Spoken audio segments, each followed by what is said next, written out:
island of the mind, between the dirt and the brush. You count all you got left.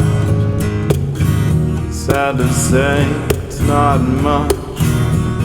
She'd kill for a family, kill for a home, anything to not be so alone.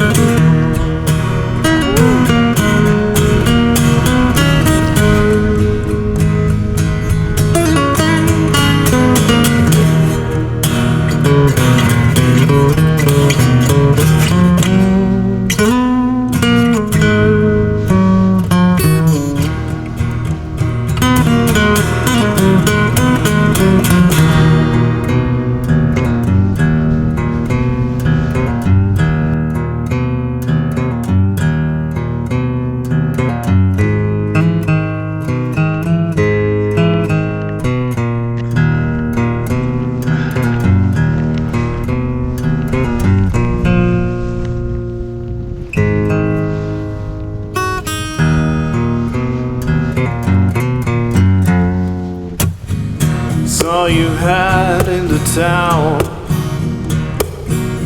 and you play for the gold. Make a nickel or a dime, some days, quarter at most. You got your guitar, you can sing. That's the closest you got to living.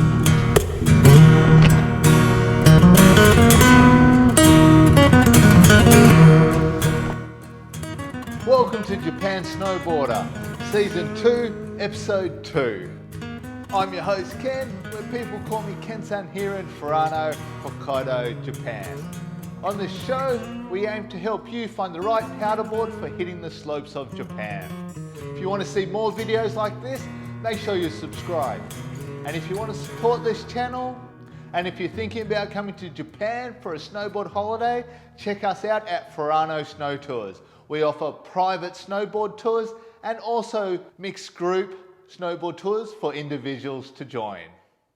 On today's episode, we have the JONES Storm Wolf, which is supposed to be a hybrid of the Lone Wolf and the Storm Chaser.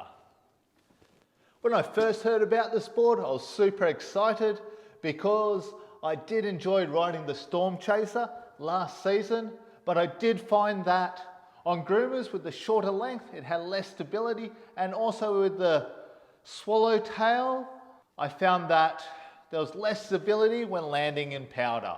I thought at the time a longer board would be one, better with carving, and two, have more stability when landing in powder.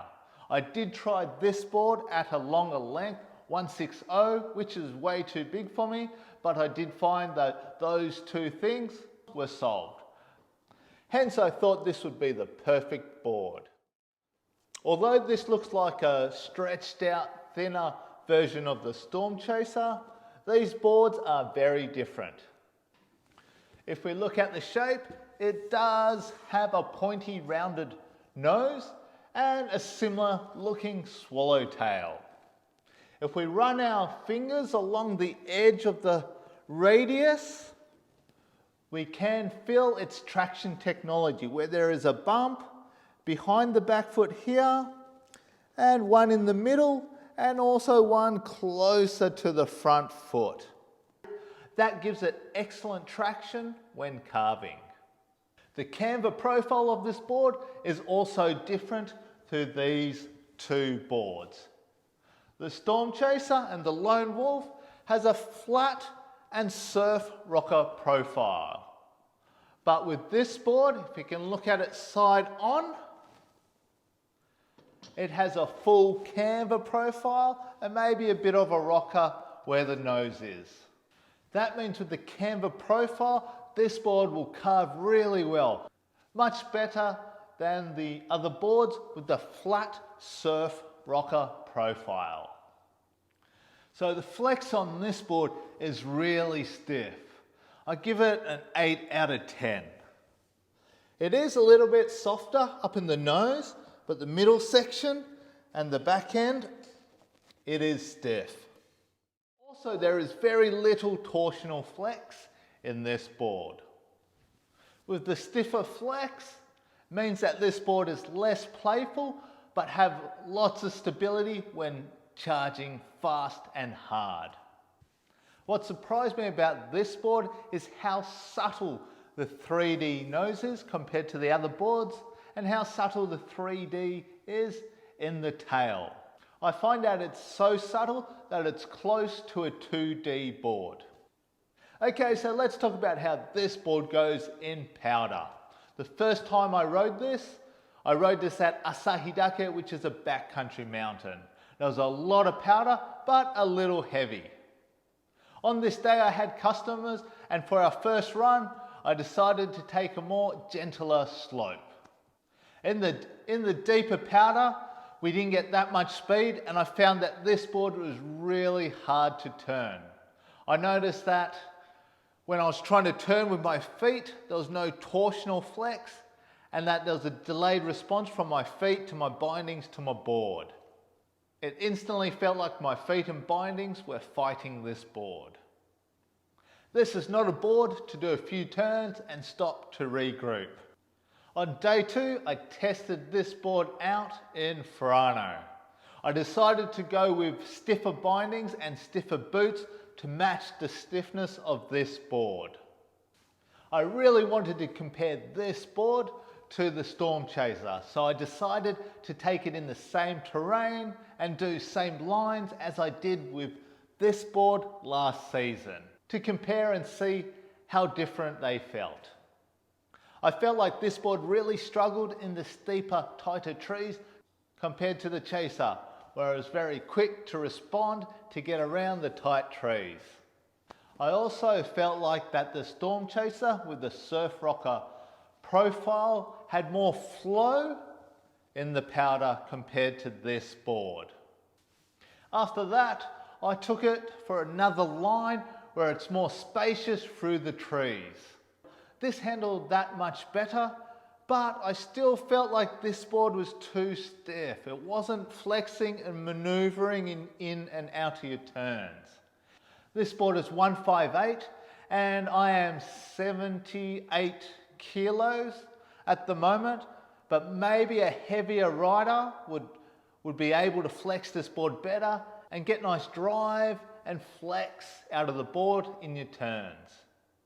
With the super stiff flex and the camber profile, I found this board felt less like riding the Storm Chaser and more like riding the Ultra Mind Expander, which is also stiff and has the camber profile. I like to take this board out to Asahidake when I know it's going to be dust on crust with powder on top of the firm icy base. I think with the camber profile and the edge and the traction in the edge, it'll go really good in terrain like that. I don't think this board is suited to most resorts in Japan where we have less steep slopes and more tight trees. When I got this board on piste, I found that it is really fast and good for carving. It really holds an edge. It's super quick. It's good with the big wide turns, but I did find that when you want to do smaller, shorter turns, it was difficult to maneuver with the little torsional flex it has in this board. Feels like this board wants to be ridden fast, hard, and aggressively. I'm keen to ride this board more on piste for carving than to ride this board in powder. Okay, so who is this board for? I think the Storm Wolf is for advanced to expert riders who can really ride fast and hard and just charge. I don't think this board is suited to beginner or intermediate powder people. I think the flex in this board is just too stiff to ride at slower speeds. I think this board is suited to big mountains, which we don't have much here in Japan, and for more firm, icy conditions. I also think this board may be better for a stronger, heavier rider where you can get more out of the flex of this board. I felt like this board was just too powerful for me. I recommend this board for people who really want to carve up the slopes. To be honest, this board wasn't what I was hoping it would be. Maybe if they can soften this board up and give it the same profile as a Storm Chaser, I'll enjoy it much more. For riding the resorts in Japan, I would recommend probably the JONES Mind Expander, which has been my go-to board for a number of years. It's just a lot of fun, playful, good in the powder, and also good and versatile on piste. Also another board, if you're going to bring a second board, I'd also put the Storm Chaser in the quiver, as it's good on those super deep days, more on steeper, tighter trees. Well, I hope you enjoyed and got a lot out of this episode. Do you agree? Disagree? Please leave a comment down below. And if you like this video, please give it a thumbs up. And if you want to see more episodes like this, please subscribe. And until next time, mata ne.